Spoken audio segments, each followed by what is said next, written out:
جماعت اہل حدیث کے مایہ ناز خطیب، مذہبی اسکالر، محترم و مکرم پروفیسر ڈاکٹر عبدالرزاق ساجد کے نیو بیانات، خطبات، دروس قرآن و حدیث کی روشنی میں سننے کے لیے ہمارے یوٹیوب چینل کو سبسکرائب کریں، فیس بک پیج کو بھی فالو کریں۔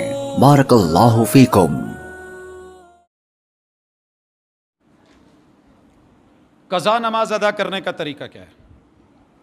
ایک قضا ہے کہ میری ابھی رہ گئی ہے،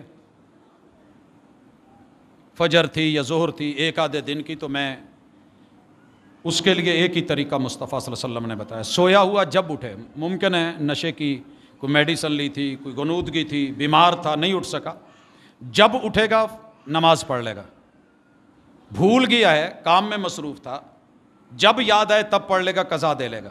لیکن یہ جو قضائے عمری ہے نا رمضان میں، اتنی رکعتیں، اتنے اس کے اندر بار، یہ ٹوٹل فراڈ ہے دین کے نام پہ، اور بوجھ ہے امت مسلمہ پہ جو محمد الرسول صلی اللہ علیہ وسلم نے نہیں ڈالا۔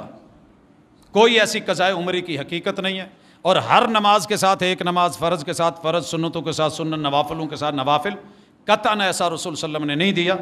اسلام لائے ہو تو پچھلے گناہ معاف، حج کر لیا ہے تو پچھلے گناہ معاف، اور اگر سچی توبہ کر لی ہے کہ میں بے نماز ہوں، اللہ میں توبہ کر رہا ہوں، تو آپ کو نہ قضائے عمری دینے پڑے گی، نہ ہر نماز کے ساتھ نماز، نہ یہ رب بوجھ ڈالے گا۔